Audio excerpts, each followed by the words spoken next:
Yo, hello, and what's up to everybody watching this video. Thank you so much for clicking on it, whether you did so just because you wanted to know more about the dental hygiene profession or simply because you were curious. It doesn't matter. Thank you for tuning in. My name is Tyler. I'm currently a senior on my last semester of dental hygiene school. I currently attend Pennsylvania College of Technology in Williamsport, Pennsylvania. I'm super excited to be done. It's been a long road, but basically I'm here to answer some questions that I know a lot of either pre-dental hygiene students have or people that are just looking into the profession in general. Like, what kind of schooling do you need? What kind of work does the schooling consist of? What kind of things to expect?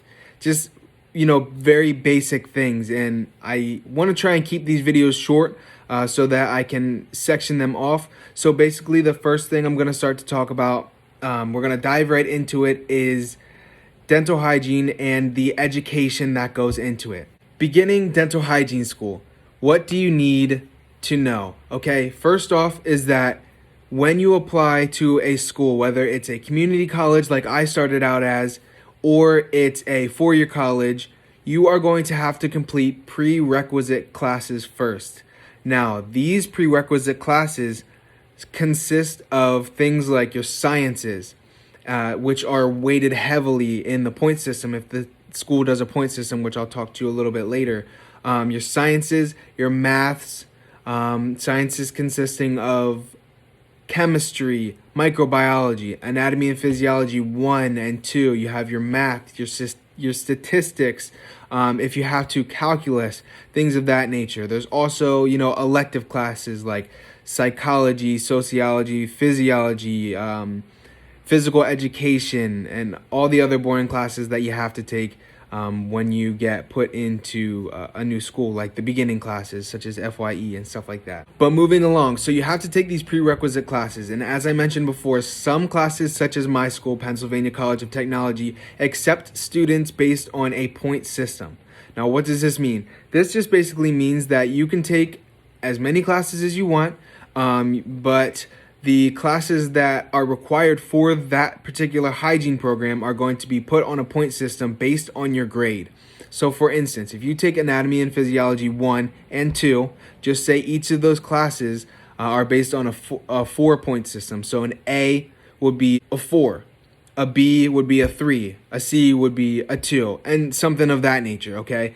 Then after all the science courses and all the maths and all the required courses are added up on the specific points that they get, they take those and they compare them to the other students that applied. Now, I don't remember the exact numbers, but for my particular school, I know there's always a lot of applicants. I'm just going to make up some numbers that seem pretty relevant. I think about 150 students are going to apply, possibly more. But there's only 40 students accepted. I know at every single dental hygiene school, they cannot accept every single applicant unless, of course, they only have 40 applications. So it is imperative that while you're taking these prerequisite courses, you strive for A's. Once you start college, it's a lot different than high school. You need to be in the books, you need to be studying, and you need to pay attention to the information, because I can guarantee you stuff that you see in microbiology, you're going to be learning about throughout your journey. And if you're maybe contemplating dental hygiene and nursing or another health field, it's the exact same thing. If you take microbiology, you're going to need to know about, stuff like your normal flora. You're going to need to know the different types of bacteria, the different categories. Also, anatomy and physiology, huge information loaded classes, but also you need to know the information. As a dental hygienist, do you necessarily need to know that, you have your tarsals, your metatarsals on your toes, your carpals, metacarpals, fingers, whatever? Not necessarily. It's not that in depth, but do I need to know that, you have your masseter muscle that runs here? Yes, I do. A lot of different things. And it's just so imperative that you keep that information with you. So in terms of studying your prerequisite classes, know the information. And if you're somebody that doesn't think you can take that information and put it into your long-term memory, I'm here to tell you that you can. It takes hours and hours of studying. I guarantee you're not going to pass anatomy and physiology without studying. It literally takes hours. The tests are brutal. There's just no getting around it.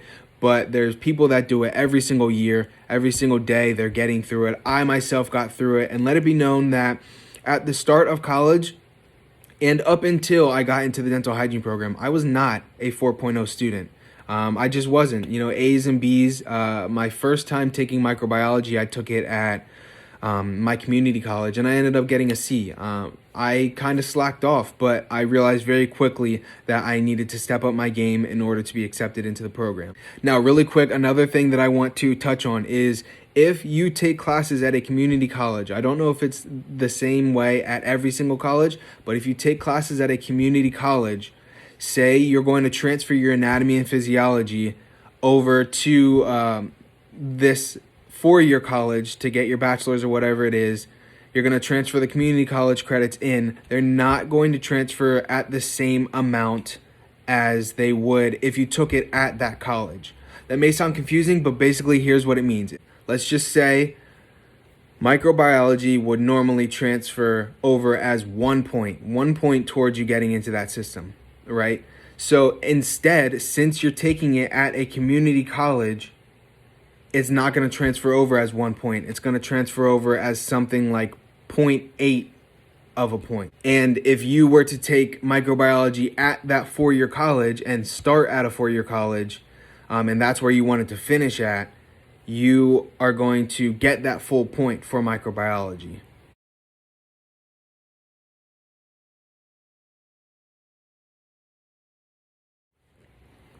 This was the case in many of my classes. Some of them I retook at Pennsylvania College of Technology, and some of them I just waited to take because I knew that I would get more points if I took them at this college instead of at my community college. And that can be a big factor if you're trying to get into college. Let's just say Pitt, University of Pittsburgh, for example. I'm not sure how many applicants they have, but I'd assume since it's a bigger college, they have a lot of applicants. If you're trying to get in, it's going to be even more competitive. You're going to be dealing with a lot of 4.0 students. You're going to be dealing with a lot of, 3.8, 3.9 students. So going back to saying that is so important to get good grades right off the start. Now, another thing I want to talk about is the timeline. So when you think about dental hygiene school, some places say, yes, it's a 2-year program. And are they wrong? No, it is a 2-year program, but usually prerequisites take 2 years to complete. After the completion of 2 years of prerequisites, then you will apply to the dental hygiene program and hopefully you're accepted. Then it's another 2 years actually in the program. So a total of 4 years. Now, myself, it's going to be a total of 5 years for me. Like I said, I started at a community college, and then I did 3 years of prerequisites, and then I got accepted. So this is my 5th year of college. Now, is it possible for you to do it in 3 years? Absolutely. There are people in my class right now who are doing it in 3 years simply because they scored so high on their prerequisite classes that when they applied to the program, they got in, they had high enough points. Now, is this going to be the case for everybody? No. There was early acceptance letters that were sent out to certain people with high enough GPAs that guaranteed them a spot in the program. But usually, when we're talking about dental hygiene school and completing your associate's degree, you're looking at 4 years. Now, it is additional time to get your bachelor's, but that's simply because you're usually going to be out in the field working, and you're going to be doing it part-time, and it's usually online and all that good stuff. Now, I know there's going to be a ton of questions. I had a ton of questions. I just can't think of them all right now, and I don't really want to have a 15-minute long video, so I'm going to try and keep this one short. This is my first video.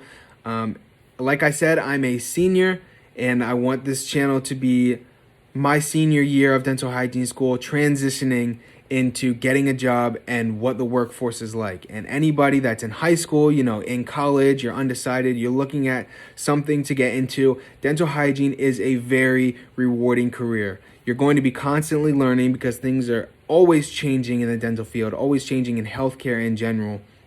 but it is very rewarding. Not only are you helping people each and every day, you are an educator and you're letting these people know what's going on with their mouths, what you can do to prevent these things, and how to properly take care of themselves. It's so much more than just cleaning your teeth. So if you think you're getting into something easy, you need to rethink it and do some more research, or just simply follow my channel. I'm going to try to go in depth with some of the questions. Hopefully you guys do have questions, and down in the description below I'm going to link my social media accounts. If you ever want to private message me, go ahead. All times of the day, all times of the night, I will always respond to anybody. And then I'm going to make a list of some of these questions and group them into videos, and I'm going to do as much as I can for people that are interested in becoming a dental hygienist, because it is a great field and it shouldn't be just for the pay, but the pay is good depending on which areas you're in. And a lot of times I think dental hygienists are misunderstood. Yes, they are predominantly female. So if you're a female watching this video, usually dental hygienists are female. That's just the way it is for some reason. But yes, I'm a male, and I'm in the hygiene program. So if you're a guy watching this, you can absolutely do it. It's awesome. You learn a lot of great stuff. You meet a lot of great people, and you really, truly learn about yourself during this process. So until next video, I hope you guys have questions and reach out to me. And I hope I can be informative throughout this journey. So thanks, guys.